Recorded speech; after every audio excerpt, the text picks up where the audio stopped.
সমস্ত কাজ সেরে আসতে আসতে 11:30 বেজে গেছে।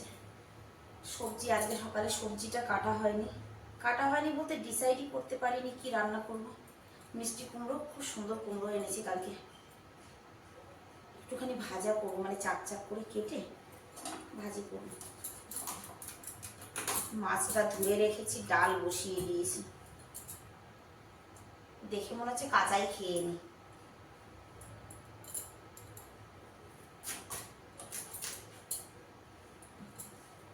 কুমড়োটা সিদ্ধ খেতেও ভালো লাগতো জানো তো। চাক চাক করে ভাজবো না মিশিয়ে ভাজবো, তাই ভাবছি। হ্যাঁ, পটল দিয়ে আর কুমড়ো দিয়ে ভাজা করব।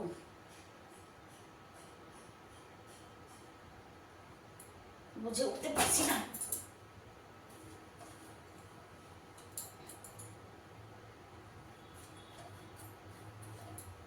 সবজিটা কাটা থাকলে না ঝট করে রান্নাটা হয়ে যায়।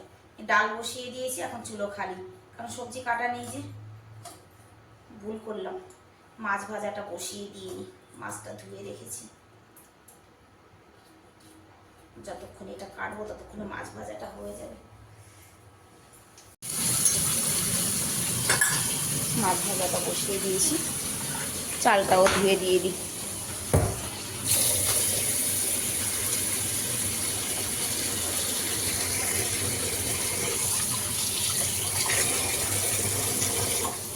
বড় ছেলে কোচিংয়ে গেছে, চলে আসবে, খায়নি সকালে কিছু, ভাতটাও বসিয়ে দিই।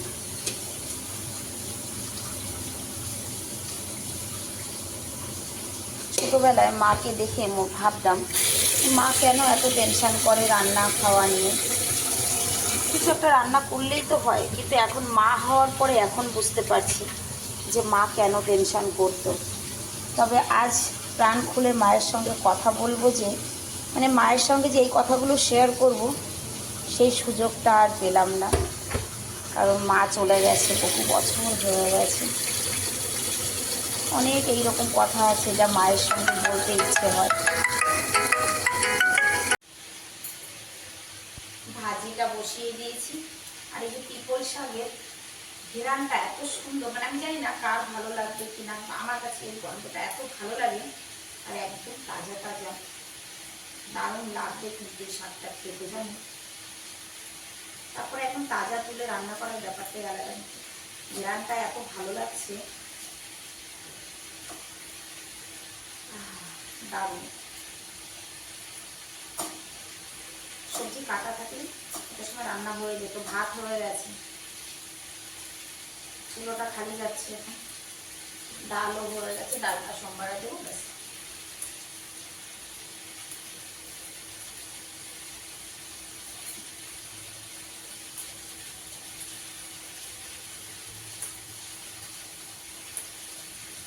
গোবর সারের জোগাড় করতে পারছি না, কদিন থেকেই চেষ্টা করছি, যেখান থেকে আমি আনতাম সেখানে এখন পাওয়া যায় না।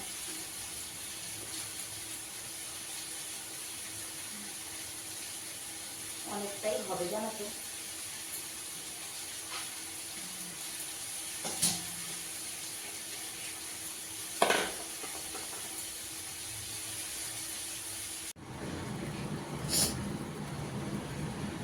ভাজি হয়ে গেছে। আরে বাবা, যে দেব জ্যোতি,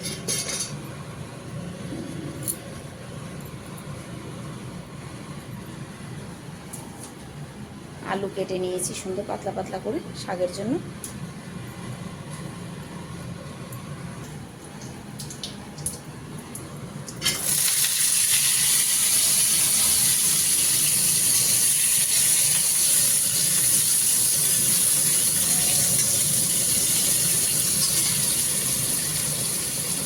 চিমনিটা এত আওয়াজ করে না,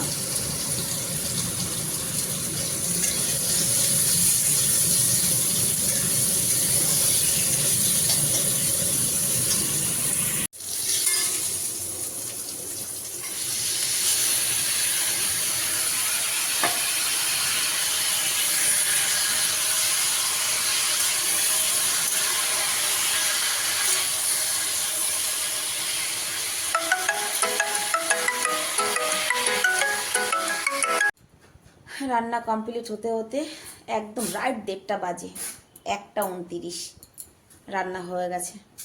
এই যে শাক, ঘেরানটা কিন্তু দারুণ বেরিয়েছে রান্নার পরেও, জানো তো শাকের ঘেরানে আমার আজকে আরও বেশি খিদে পাচ্ছে। এই যে ভাজি, এটা সকালের ভাজি, যে ডাল হয়ে গেছে, এখন গ্যাসটা বন্ধ করে দেব।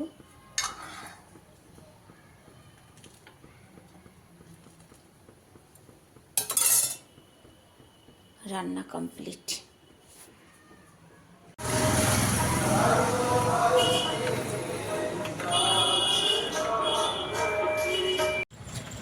অন্যান্য দিন পার্কে আসি সেটা আলাদা ব্যাপার, কিন্তু আজকে হনুমান জয়ন্তী, আজকে না আসলে হয় বলো? আজকে কিন্তু হনুমান জয়ন্তী উপলক্ষেই পার্কে এসেছি। তবে জানি না আজকে কতটা চাহাত থাকবে এদের, কারণ আজকে তো প্রচুর লোক এসেছে। খেয়ে খেয়ে হয়তো এদের খাওয়ার ইচ্ছেটাই এখন নেই। যাই হোক, দেখা যাক। দুটো প্লেন দুই দিকে যাচ্ছে। এটা হট্টিটি পাখি না? Tick tick tick tick tick tick করছে।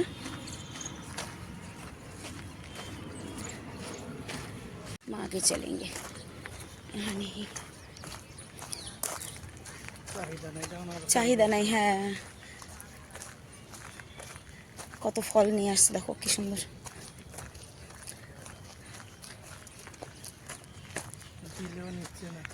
আজকে এদের খাওয়ার কোনো টানই নেই, একদম টোটাল।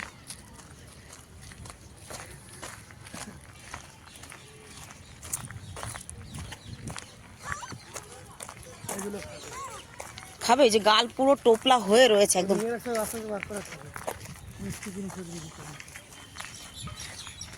ফাঁকা নেই গালে।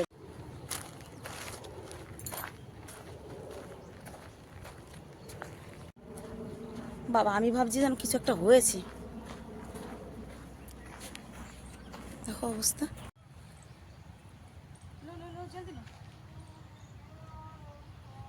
কি হলো? কি হয়েছে? আও,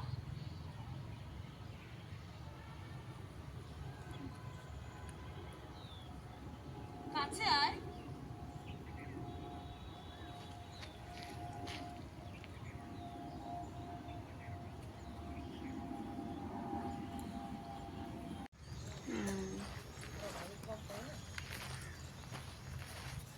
এরা আজকে সারাদিন এত খেয়েছে যে এদের খাওয়ার কোনো গরজ নেই। এই যে আজকে খাবার দিয়ে মজা আসেনি, কারণ এদের সবার পেট ভরা, কারোর খাওয়ার কোনো চাহাত নেই। সব খেয়ে দিয়ে রিল্যাক্স হয়ে বসে আছে, কেউ মাথা চাইছে, কেউ গান শুনছে, কেউ নাচছে, কিন্তু খাওয়ার প্রতি কারোর কোনো টান নেই। 5:15 হয়ে গেছে, আমি যাই ঘরের দিকে। ছেলে আর ছেলের বাপি চলে যাক টিউশনে। ছোট ছেলেটা ঘরে রয়েছে, গিয়ে ওকে টিউশন পাঠাতে হবে। সবাইকে মহা হনুমান জয়ন্তীর অনেক অনেক শুভেচ্ছা। সবাই ভালো থাকবে, সুস্থ থাকবে। দেখা হবে নেক্সট ভিডিওতে। রাধে রাধে।